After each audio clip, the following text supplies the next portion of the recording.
Hello and welcome to this review of the new Natasha Denona I Need a Warm palette. No, none of these looks here is done with the I Need a Warm. This is done with the Too Faced Aptly in Love that will be featured in a Get Ready With Me trying new products for next week.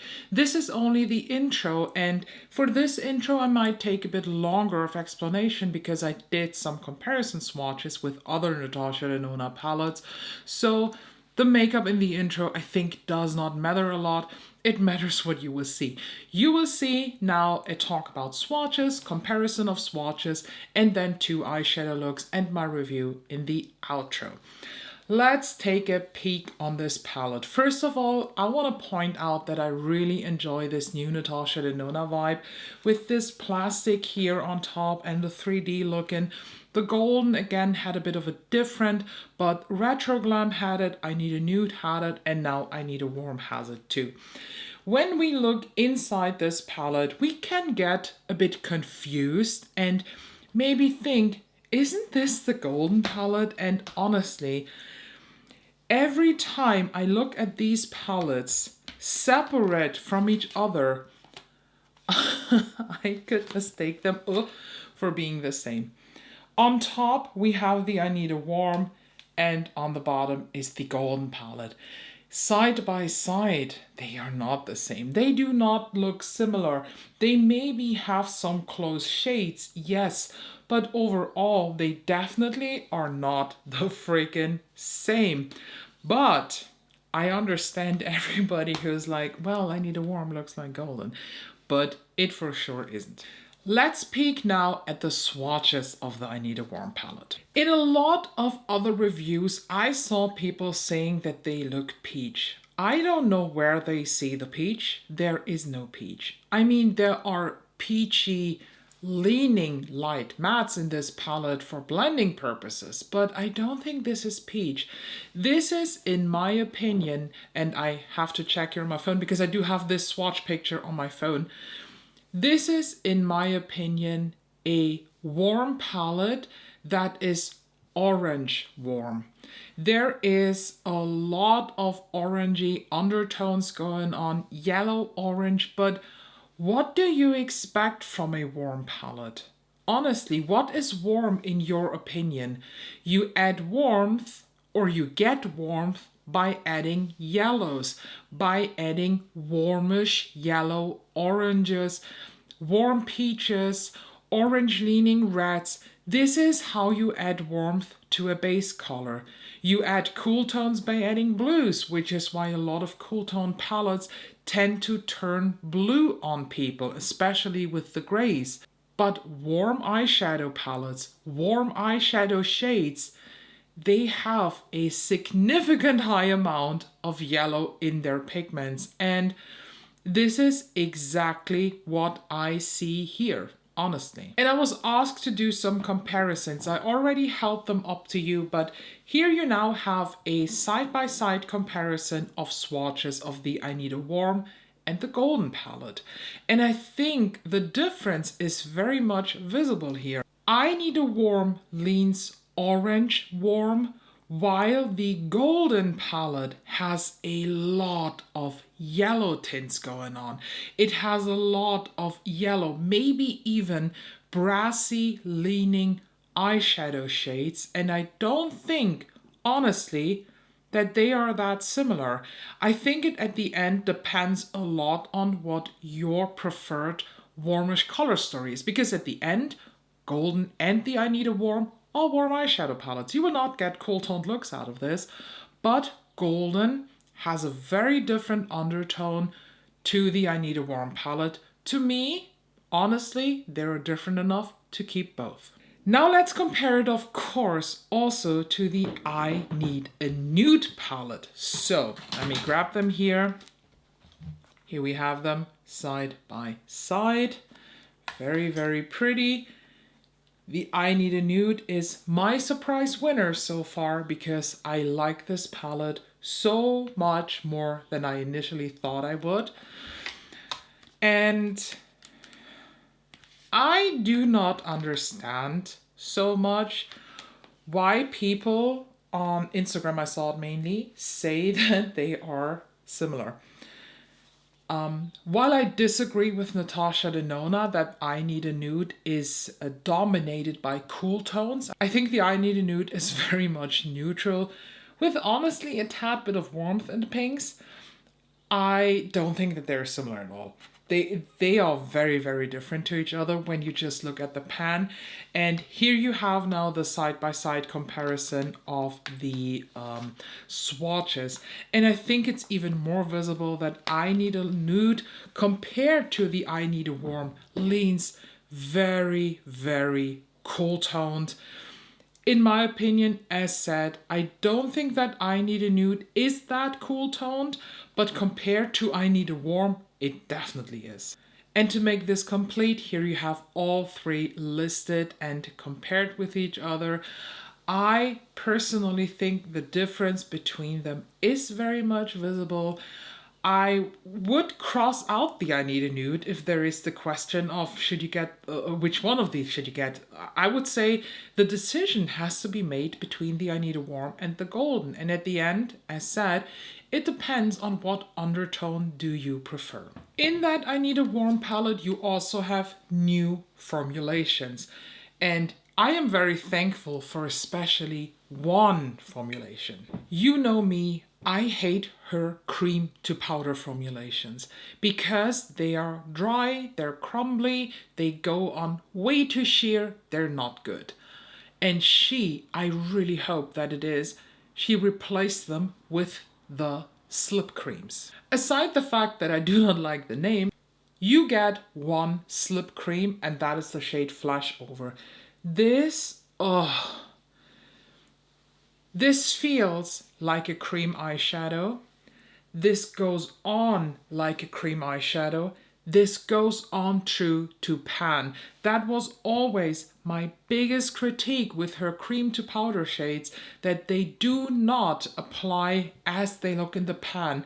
They are several shades lighter than what you see in the pan. They blend out very easy, they feel very nice and creamy, but they also feel thin. And when you touch them with the finger, they actually feel like a powder, but as you see, they apply like a cream. It says on the website, for full color payoff, apply with finger or a dense eyeshadow brush and diffuse with a fluffy eyeshadow brush. You also have the classic duochromes, multichromes, metallics, but also two other new formulations, sparkling foiled and metal gloss eyeshadow. And the two new sparkling foiled formulations are Elm and Push, and I don't know how I feel about them. In the first look, you will see me using Elm, and I will say that this is not what I expect from something called a sparkling foiled, and I still stand with that. I think the shade Push looks a bit better, but honestly, when you tell me you give me a sparkling foiled eyeshadow, I expect a shade that will make me go blind when the light is reflected from that shade. So, are they ugly? Absolutely not. I think they look really, really pretty, and I can't wait to use Push because this looks really, really good and rusty, and I like that coppery vibe. But I also want to say that this is not sparkling foiled. And then we have the metal glosses, which are Homey and Snug. They feel a bit thinner. And where should I swatch them? Because I do have a bit of a dry thing here going on. Swatch it here. This is Homey, this is Snug. They look like sparkling foils, but I also agree that they look like metal foils. They look really, really pretty. But they are not the same thin, beautiful, shiny, ethereal formulation that we find, for example, in the I Need a Nude palette with the shades Delilah, Sheen, or Mia. I prefer these over them. I just checked on the I Need a Nude and that sparkling foiled was already in there, but am I mistaken this now? Because I think it was promoted as a new formulation for this palette, but maybe I did not understand that right. And the shades that I just talked about, like Sheen and Mia, are sparkling wet and glossy wet formulation. These ones are the one that I prefer over the others. From a swatch standpoint, from a formulation standpoint and finish standpoint, I am really indecisive about the I Need a Warm palette, because just from looking at it though, I do want to point out that what I criticize in the golden palette, the fact that it's too mid and that I'm missing depth, I think this is a bit better balanced in the you know, in the terms of lighter mattes, darker mattes, mid mattes, shimmers.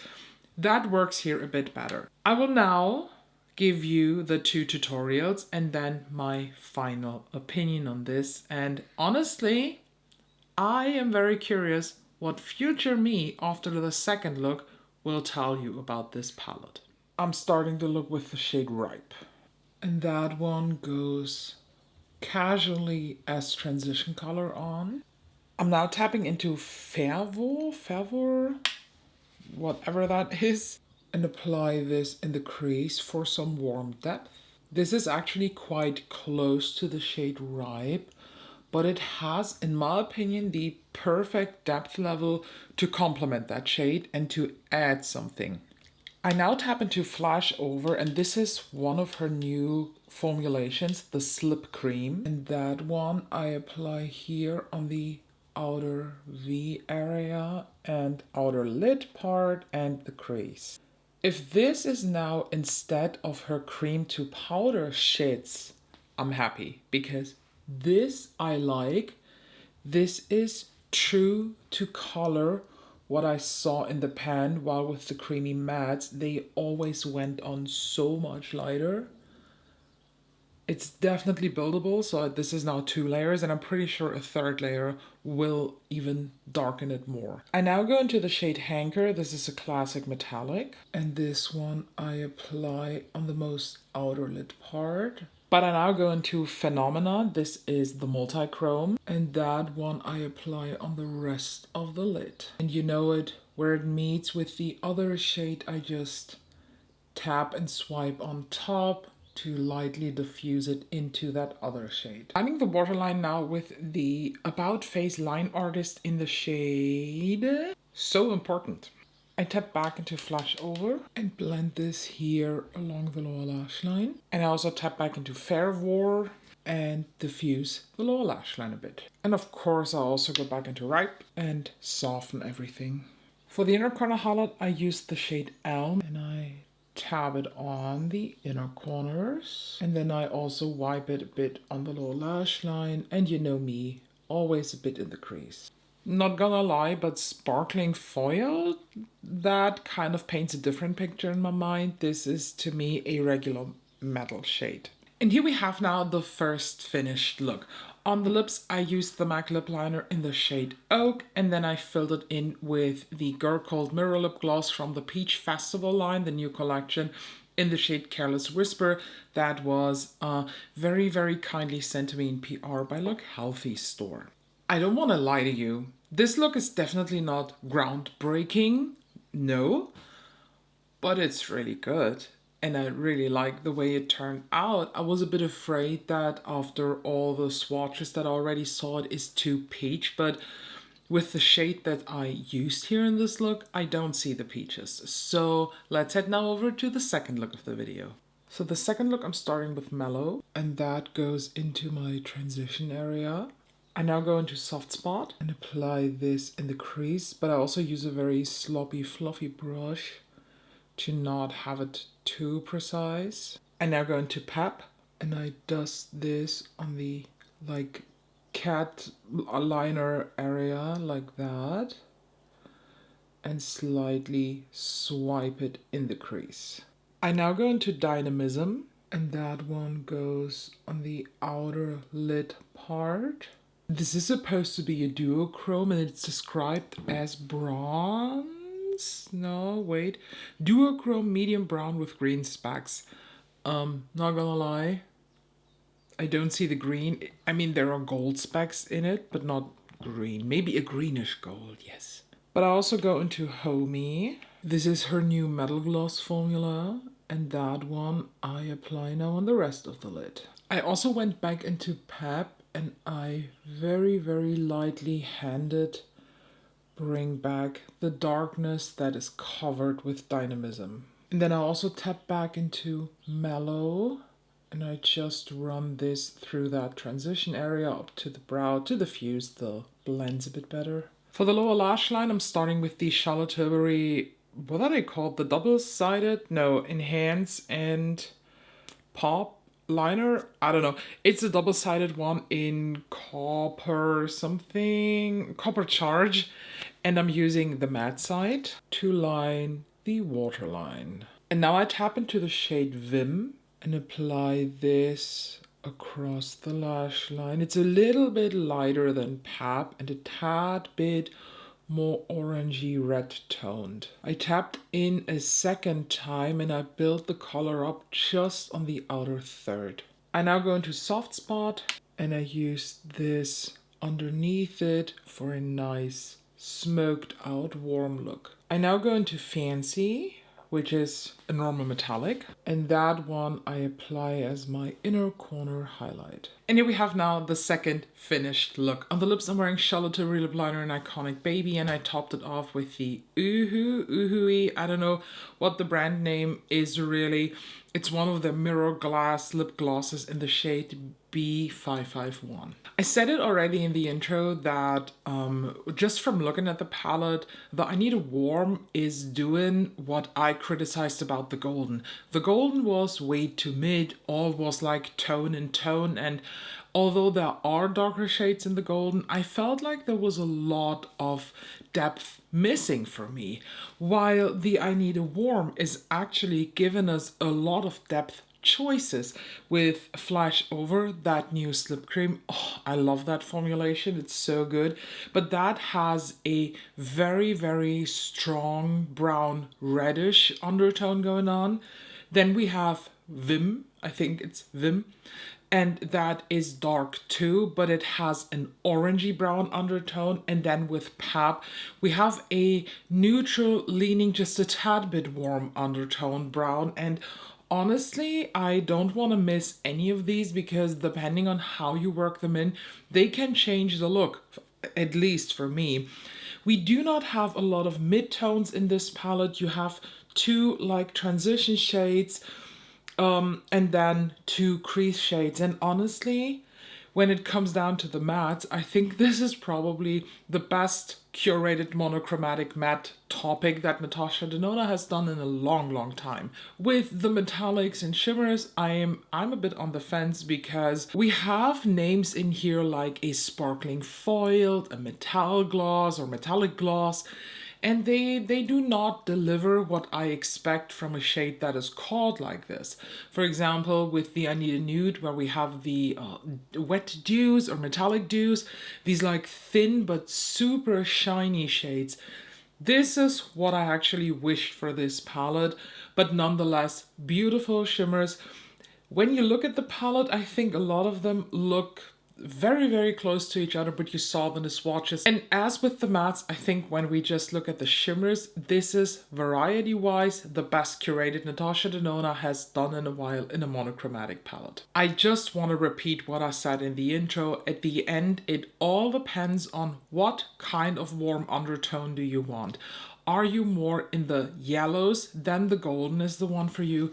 Are you like me and you like more orange undertones when it comes to warm eyeshadows?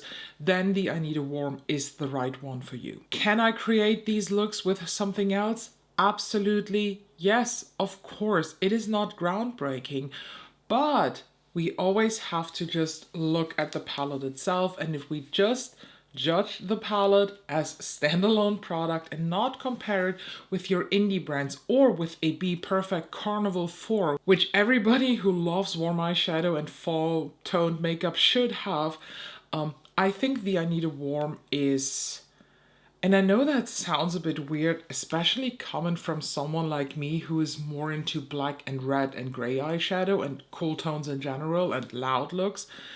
I think this is, since the I Need a Nude, the best Natasha Denona palette that came out, aside from Xenon. Let me just, I don't want to put Xenon here in the mix because Xenon to me has a special stand in the Natasha Denona one, like the lineup, because This is far, far away from being a neutral palette.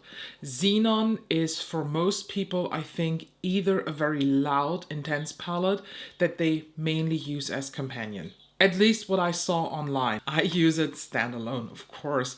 But if we just look at the neutral palettes Natasha Denona has, as said, I think I Need a Warm is the best aside from I Need a Nude. So I really, really wish that Natasha Denona is coming out with a cool version, and this time with a really cool tone version, because I Need a Nude is not cool tone for me. I Need a Nude has neutral leaning warm undertones. I posted the swatch pictures that you saw in the intro also on Reddit in the Swatch It For Me sub, and someone was commenting that they are amazed how I Need a Nude looks on my skin, because on them it is ashy, it's cool toned, and I don't know what kind of undertone you might have to have this so ashy, but I guess maybe if you are a little bit warmer than I am, they will look cool toned on you. Since I am very neutral, these do not lean very cool toned. Xenon is cool toned, yes, but it pulls blue on me. So I just hope that we get a I Need a Cool, and honestly, I would love to start a petition that if Natasha Denona is coming out with a I Need a Cool palette, that she calls it I Need a Cold. So I think you already guessed it, I prefer the I Need a Warm palette over the golden palette. But if you love a more yellowy gold or like a more yellowy warm undertone, then you will probably like the golden more than the I Need a Warm. And honestly, I'm a bit sad now that I decided to only do 2 looks, because somehow I want to do more.